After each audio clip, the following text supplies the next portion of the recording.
The most reliable vehicles are the ones that respect the owner. Let me start with something most people don't expect me to say. A good number of modern vehicles are extremely reliable, some of the most reliable machines ever built. But reliability alone doesn't mean a vehicle is good to own. I've worked on vehicles across the board: Asian, American, European, British, and what I've learned is simple. The best vehicles aren't the ones that never break, because mechanical things always break. They're the ones that respect the owners when they do.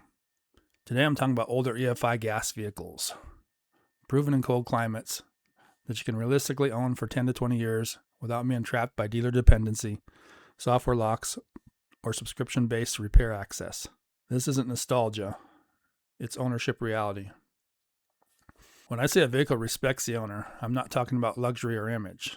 I mean electronic fuel injection, not carburetors, diagnostics you can actually access, repairs that don't require dealership permission, parts that exist everywhere, engineering that assumes the owner might actually work on it. A vehicle can be reliable and still punish you for owning it. That's the difference most people miss. This is why I draw the line at EFI. Carbureted vehicles can work if you already know carburetors, but in cold climates with real owners, EFI wins every time. Predictable cold starts, faster diagnostics, no altitude games, no constant tuning rituals. This video is about vehicles that respect owners who aren't professional mechanics, but are willing to learn to maintain what they own. This is about vehicles that respect owners who don't want to tune carburetors in freezing weather and are still willing to do their own maintenance. First, let's talk about Toyota. Toyota earned its reputation, but not every Toyota deserves blind praise. For Tacoma owners, the engines that consistently respect the owner are the 2.7-liter four-cylinder and the 3.4-liter V6. The engine you want to avoid is the 3.0-liter V6. Just remember, also, brand loyalty doesn't stop frame rust. Let's start with the 3-liter V6. This engine wasn't terrible, but it was underpowered. Because it didn't make enough torque, it had to live at higher RPMs just to do normal work. High RPMs means heat. Heat means stress. And over time, that leads to valve issues and shortened engine life. Physics doesn't care about brand loyalty. If you're looking at Toyotas from the late 80s through the mid 90s, especially trucks and 4Runners with the 3-liter, just understand what you're getting. Toyota corrected that with the 3.4-liter V6. You'll find it in Tacomas from 1995 through 2004 and 4Runners from 1996 through 2002. It made enough power without being stressed. It didn't need to be wrung out to do its job. It's a time belt engine, but that's honest maintenance. You know when it needs serviced. That engine earned Toyota's truck reputation. Clean, respectful, balanced. Then Toyota moved to the 4-liter 1GR. You'll find it in Tacomas from 2005 through 2015, 4Runners from 2003 forward, and FJ Cruisers from 2007 through 2014. Early versions, especially 2003 to around 2006, had some head gasket and head casting issues. Toyota revised the design, and later engines largely corrected that. If you're shopping for one of these, I'd be cautious with the very early 2003 through 2005 4.0 liters, unless you have service history showing head work. That's measured, not dramatic. But once sorted out, the 4-liter proved extremely durable. It made real torque without living at high RPMs. That matters in mountains, cold weather, and real-world work. Unlike the 3.4, it's a time and chain engine that tolerates long ownership better than most. It costs a little more up front, but the extra cost usually buys you lower stress and longer life. It's not exotic, it's not exciting, it's just honest. And just to be clear, newer Toyotas are still reliable. That hasn't changed. The trade-off isn't durability, it's cost. If you can afford the buy-in, great. Most people can't, and that's where older, owner-friendly Toyotas still make sense. Also, the early 2000 Toyota Tundra with the 4.7-liter V8 is another example of owner respect. Repairs aren't cheap, but they're fair. When something breaks, you know why. You can access it You can fix it. That matters. Now on to Honda. Honda generally builds owner-friendly vehicles if you choose carefully. Late 90s to early 2000s four-cylinder Accords are solid, honest cars. Where Honda fell short was pairing V6 engines with automatic transmissions that weren't built for the torque. The result wasn't immediate failure, it was shortened ownership life, and owners paid the price. The first generation CR-V, when maintained, is simple and dependable. Neglect kills these faster than design flaws. Now on to General Motors.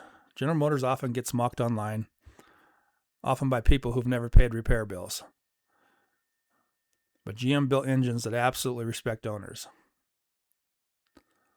The 5.3-liter V8 earned its reputation because parts are cheap, EFI is simple, failures are predictable, and support exists everywhere. You can keep one alive almost indefinitely with basic skills.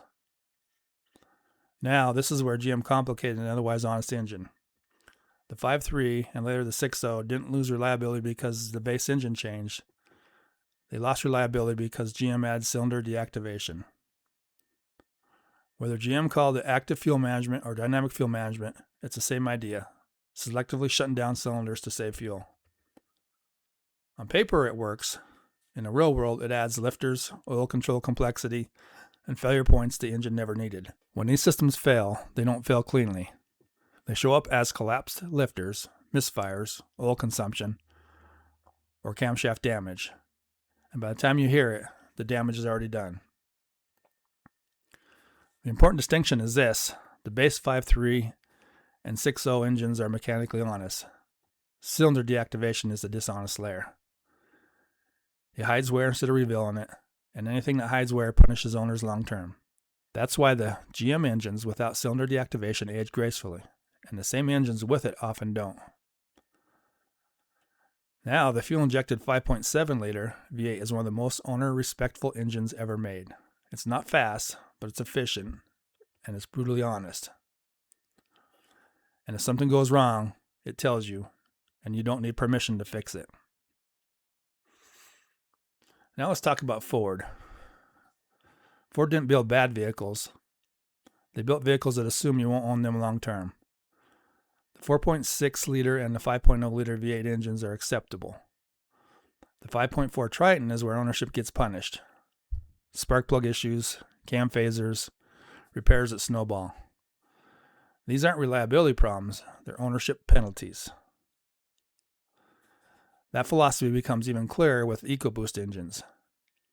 EcoBoost engines are reliable, they make good power, they drive well. But they come with maintenance realities most owners were never warned about. EcoBoost stacks complexity, direct injection, turbochargers, high-pressure fuel systems, intercoolers, aggressive timing strategies, tight packaging.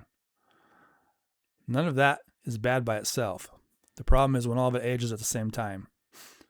EcoBoost engines don't usually fail catastrophically. They fail slowly, expensively, and invisibly. Carbon buildup from direct injection, moisture accumulation in intercoolers, especially in cold climates, turbo heat stress, timing component wear under boost, coolant system complexity that punishes even small neglect. Every issue alone is manageable. Together they turn ownership into death by 1,000 invoices.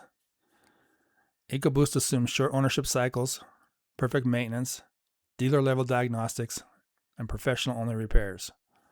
That's not a reliability problem, that's an ownership assumption problem. EcoBoost wasn't designed for owners planning to keep the vehicle 15 to 20 years. Cold climates compress the margin for error. Condensation, thermal cycling, short trips, winter fuel dilution. Older naturally aspirated EFI engines tolerated mistakes. EcoBoost demands perfection. Now on to the easy one. Land Rover and Range Rover vehicles are reliable the same way yachts are reliable. When money doesn't matter. When time doesn't matter. When someone else fixes it. They respect wealth, not owners. Modern vehicles are impressive. They start, they run, they last. But when something fails, access is gated, software is locked, diagnostics are paywalled. You don't own the solution. So here's the real takeaway. The most reliable vehicles aren't the ones with the fewest failures. They're the ones that respect a respectful owner.